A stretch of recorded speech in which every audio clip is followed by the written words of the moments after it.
Welcome to the Total You Wellness podcast, where we are serving you a plate of total health and wellness. With your host this week, I am Marvin Young. I am your family and community health agent in Dallas County, and we are going to be bringing you an episode from the Balanced Living curriculum. And at this time, we want to be sure to mention and recognize the University of Idaho for allowing us to use their Balanced Living program. Balanced Living is designed for busy adults and people, and it provides a range of skills such as time management, stress management, eating mindfully, getting enough exercise, rest, and sleep. And this week, we'll be discussing stress management with a very special guest, and I might say the creator of this Total You Wellness movement, Dr. Daniell Hairston Green. So please allow me to share some of Dr. Green's bio with you. Dr. Daniell Hairston Green holds a PhD in educational leadership from Prairie View A&M University, a master's degree in community psychology and social change, and a bachelor's degree in criminal justice from Penn State University. Dr. Green is also nationally certified in human development and family studies. I could go on and on because there is a plethora of information in her bio, but I'll allow Dr. Green to share anything else that she wants to share with our listeners at this time. Hey, how are you? Thank you for inviting me to this platform. I'm really excited about this. Yes. Yeah, so I haven't seen you in a while. So every time I get to see you, I try to chop it up with small talk and it eats up all of our time. So I'm going to be really, really gentle on the small talk. But not much more to say in terms of, my bio outside of the fact that I am a mother of three. I'm a grandmother of four. I currently live in Wisconsin, where I work as the Institute Director for Human Development and Relationships with the Division of Extension at UW-Madison. Really excited about the work that we're doing here, the work that we are doing collaboratively to impact the lives of individuals all over the country. So thank you for having me.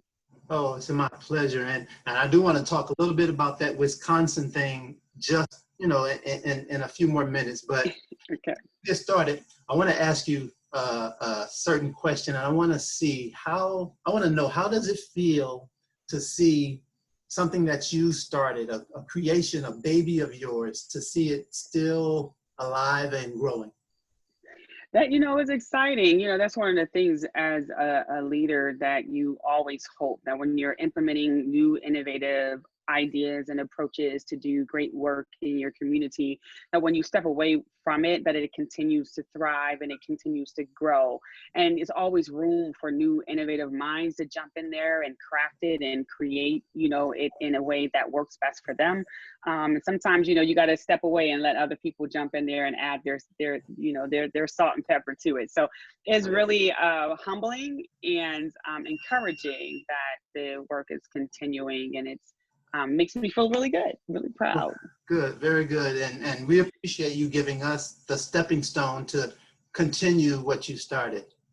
Awesome. So thank you for that. So let's get right into it. And let's start out with what we might call your working definition of stress. What would you define stress? I just find stress, especially now in the workplace, because, everything is stressful, right now with everything that's going on in our country. But it's, for me, it's harmful physical and emotional responses that occur as it relates to an individual's inability or the feeling that they are not living up to their full capacity, especially when it's at work. When your full capacity or your ability to do a job doesn't necessarily align with what the job responsibilities are, sometimes that can be very stressful on an individual, and it has long-term impact on an individual. So for me, as it relates to the work, that would be where I want to pin it in terms of a good definition. Well, good. And that's very closely aligned to how balanced living defines it. And they just simply say that it's when the demands are much higher than the ability to meet those demands. And I think it goes right with what you just said. Absolutely. So let me ask you this. And we've talked a little bit about stress, but we'll get into it. But what do you think is the most, the biggest thing that's stressing out most Americans today beside the pandemic? And we'll get to that. Yes, yes, the pandemic. Every year the American Institute of Stress conduct a survey, and they ask American families about the things that are stressing them out. And they'll be conducting one or putting out the data in the next month or so for the 2020. But if I'm looking at the 2019 data, it looked at the most stressful indicator was mass shootings. Mass shootings was one of the things that folks were the most stressful about. The second indicator was stress related to health and medical care. And then I would say the third thing that was stressing them out was politics. Yes. Politics and preparing for the current or the next election. So those were the three things that kept popping up in that study as the things that are, really causing America, a lot of stress. And it can go on, the list can go on, as you already mentioned with COVID, but those were the three that kept popping up in that study. Yeah, and two of those are really new. And I can remember, like, when we were younger, we didn't worry about mass shootings, or we didn't really worry too much about politics and stressed about politics, but that's more and more pervasive in our communities and our society. Exactly. Chaos doesn't do the body good. Not at all. And so the study was saying that when it's a chaotic state, it really impacts. Can you hear? Yeah, we're having a little audio issue going on, but I could make it out just a little bit. Oh, I'm sorry. No, it sounds perfect on my end. Okay. Give me that one more time. So I was saying that chaos doesn't do the body well at all. So, the studies are showing that when the state is in a chaotic space, it has a long-term impact on people's mind and their bodies. And so, yeah, this is a very chaotic time in our history. Oh, yeah. Yep. Now, also, let me see, can you elaborate on some of the unique stressors that are a result of the many accomplishments and the capacity and or the lifestyle that you live? So unique stressors in terms of some of the things that I've experienced as stress. Yes. Oh man, I can give you a whole list. As a professional, as a leader, any. Yes. Okay. Well, I think one of the biggest stressors for me as a leader, as well as someone who's working in higher education, is that in higher education, especially at the level that I'm at, like, it really requires you, and I won't say requires you, but oftentimes you find yourself moving a lot. Moving from place to place and state to state. I think one of the things that I had to struggle with the most when I first made my first leap of faith and moved from the East Coast to Texas was leaving behind everything that I knew. That was stressful, right? People are so much more comfortable with the knowing than they are with the unknown. Yes. Which is why a lot of people stay in unhealthy relationships or unhealthy situations, because they know this is messy, but they're not quite sure what's going to happen on the other side of the door. And so for me, that was the biggest stress, traveling from one place to the other, not having family in that space, and learning to adapt to a new environment, a new culture. That's one big one. The other stressor for me was that I have kids that are now adults, and they're living their own lives, and they're traveling and moving all over the country. And you still want to have a little touch on them. You want to have your finger on their shoulder. And not having access to my children has been an extra stressor for me. And I also would say the final thing would be, in the state of Wisconsin, there's not a lot of people that look like me. And so transitioning into a state where, everything is different. And you are really experiencing what it's like to be a minority in this way. Right. was really a struggle for me, but you managed through that. Right. Well, I'll tell you what, Wisconsin is lucky to have you as trailblazer, and I know that there will be trails that will be blazed, and I can't wait to continue hearing about all the good things that you are about to bring to Wisconsin. Oh, absolutely. Yeah. Absolutely. And I also want to say that you answered my next question without me even answering the question. I was going to ask you about a story, a particular story that brought about a lot of stress, but with what you said, there are a million stories right now, and I can relate to most of it. Yes. So now Oh yeah. Oh yeah. let's get into let's get back to the curriculum a little bit, or not even the curriculum. Let's just talk about symptoms. Okay. And the curriculum does talk about symptoms, but Mhm. um, balanced living puts symptoms into 4 categories. They talk about physical, emotional, cognitive, and behavioral symptoms. Give me some of those symptoms that you recognize in yourself when you're stressing. Yeah, stress can look so different for so many people.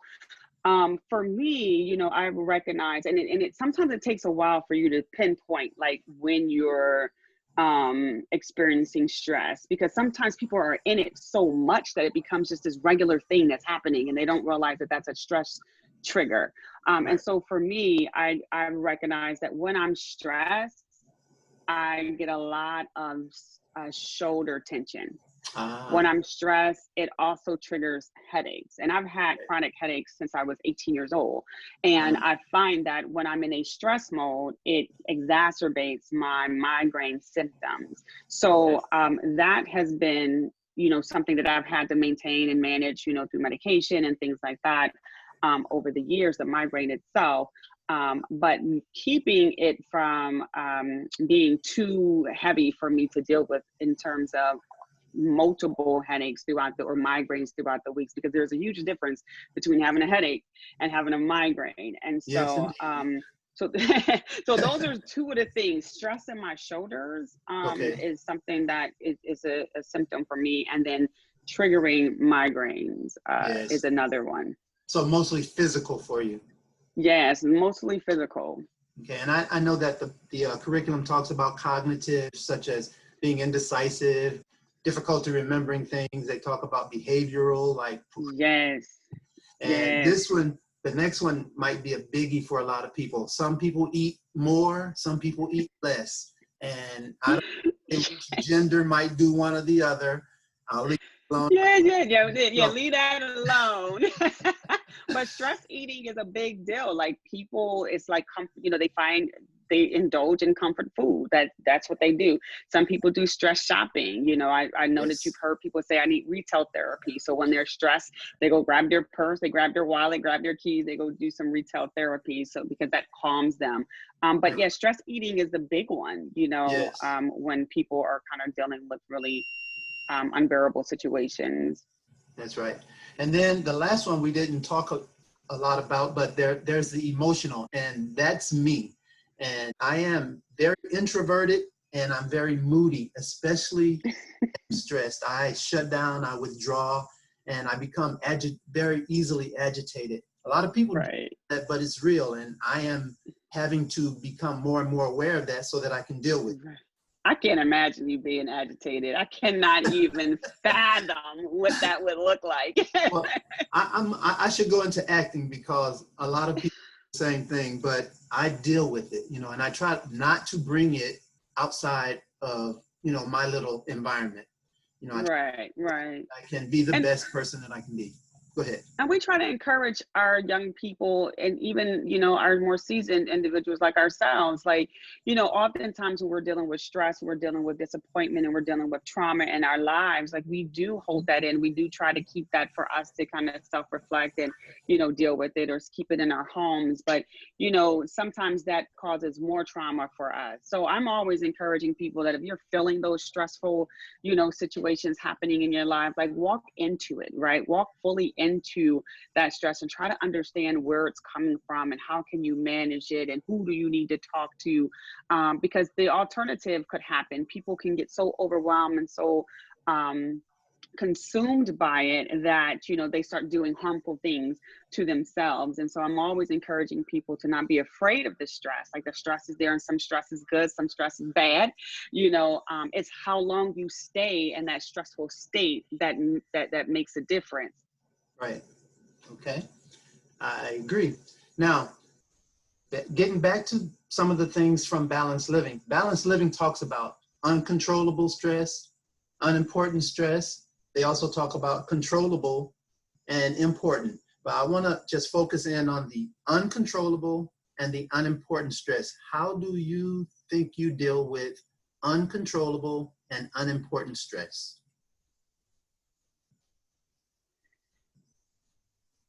Those stress. Can you hear me? Again, we're having a little audio issue. Go ahead.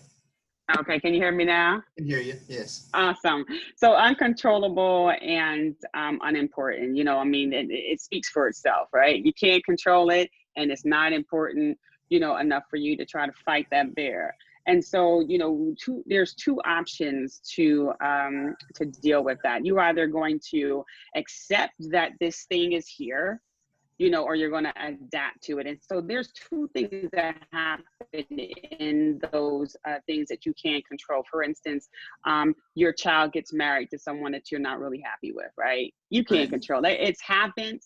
They're married. They're happy. They're going about their business. You're stressed out about it because it wasn't your ideal person for your son, or it wasn't the ideal person for your daughter. So you have a choice to either stay in that space, continue to pout, continue to, you know, be engaged in very stressful moments. And every time that person's name is mentioned, every time you see that person, you know, they have you you're in prison now because you're thinking of, I mean, it's like you have no control over your life, right?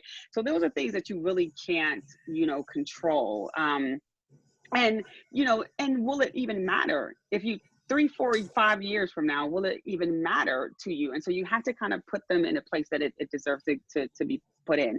And then the other thing is that, you know, when it has something to do with, one of the things that I noticed with a lot of friends that I talk to about is that they're in this stuck space because they're waiting for somebody to apologize. They're waiting for somebody to apologize to them about something that they did, you know, or that was done to them. And my mother used to always tell me, sometimes you have to accept the apology that you'll never receive, right? So that you can free yourself to live your life, as opposed to staying in that space. And so those are some things that you can't control. You know, you can't control how someone deals with you, but you can control how you respond to the way they deal with you. And so you either have two choices: either accept what's going on or adapt to the thing that's going on. And so for me, if I had a child who married someone I didn't like, you know what, I'm going to figure this thing out. I'm going to Yeah, and in that curriculum, in this curriculum, the balanced living curriculum, they talk a lot about adapting, accepting, altering, and even avoiding. So we'll have enough time to get into all of that, but those are things that we must consider if we want to live our best life. Exactly. Control the things that you can, and everything else, you know, you make some decisions about how much energy you want to invest in those. Right. So that brings us to this question: stress. How do we cope with it? What are some of your stress? Give me one of your stress coping skills. You know, I have so many, but one of my favorite, and it took me a very long time to master this, is meditation.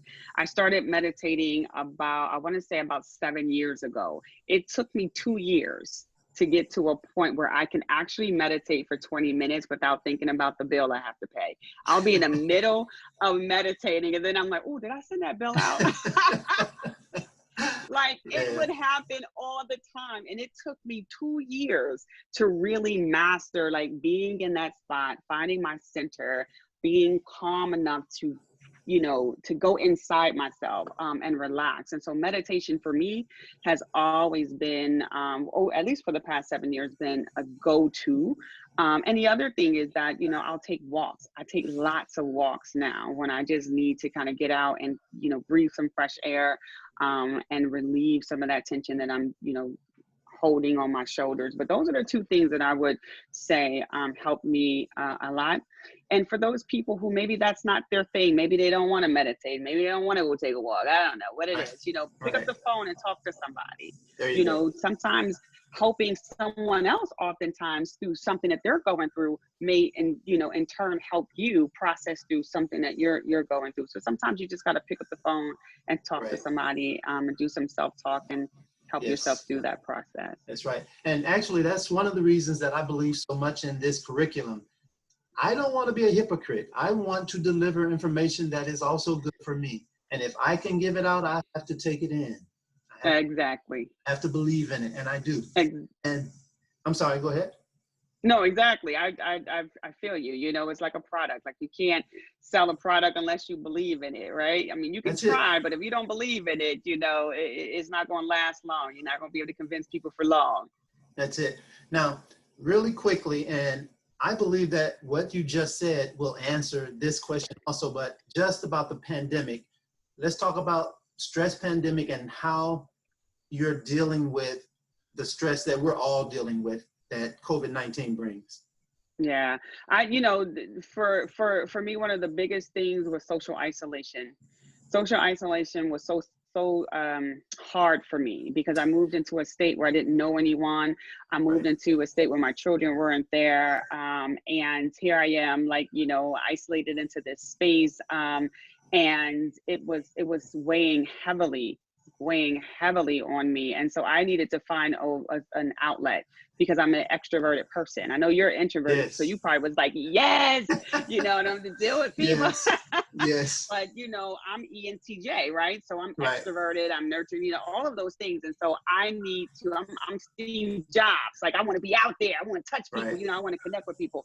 And so I had to create a social space that was virtual. I start creating these social spaces. I start doing online cooking classes with friends, and they would log in and we would do these live cooking classes and things like that, just to give me that human connection again. So just being really creative with your space and not allowing that to take over you, and to reimagine what it's like to connect with people again, in a way that's safe, and that is stress-free. So the biggest thing, and I find that that's a big thing, is that it's really, really having a large impact on individuals. Yeah. I thought about you a lot, and I often think about you as this pandemic is going, because I know how extroverted you are. And I said, oh, Danielle must be feeling it right now. Yeah. Losing my mind. Yes. So, it's good to see and to hear and to feel that smile again. So Yes. I do my best during this very stressful time. So hopefully it'll be over soon, and we're going to keep our fingers crossed. We're going to stay masked up, and we're going to do what we're supposed to do, not only for ourselves, but for all of us. Exactly. Now, I don't want to take too much more of your time, but I do want to get just a little bit more of that Wisconsin move. I know that was a big move, and you and I did a lot of work prior to you leaving for Wisconsin, and that was traumatic for me not to have someone that I call my go-to, to be there for me. But that must have taken a lot of altering stressors, avoiding some stressors. Tell me a little bit about how did you alter or avoid any stressors in that big move? Yeah, one of the things that I had to, I had to be okay with letting go.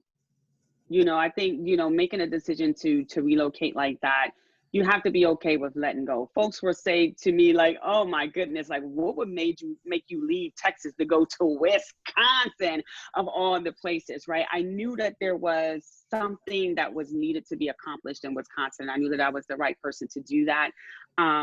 And at the same time, I didn't want to let go of my family that I created in Texas through the university and with you guys. And I had to let it go. Yes. So those were some of the things that, that helped me kind of manage the stressful decision to transition to another state. And I knew that also I was moving into a bigger opportunity to meet the needs and change folks' lives, and that is my purpose. And There we so go. it gave me a sense of calm, because I knew I was going into the right direction, and that I would still be able to keep my hands somewhere near you guys to help Right, you continue your growth and your work. So right. yeah. Well, you are dearly missed. You are truly appreciated.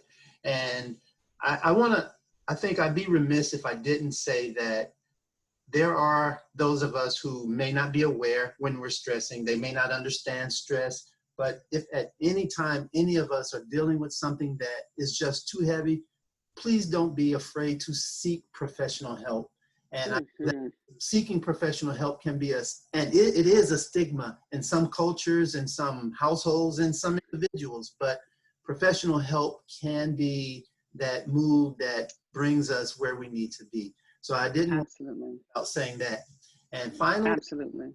I want to say to our listeners that it is a great idea to always set a stress management goal that aligns with the SMART objectives or the SMART goals. We want it to be specific, measurable, rewarding, achievable, and time frame. You know, we want to get things done.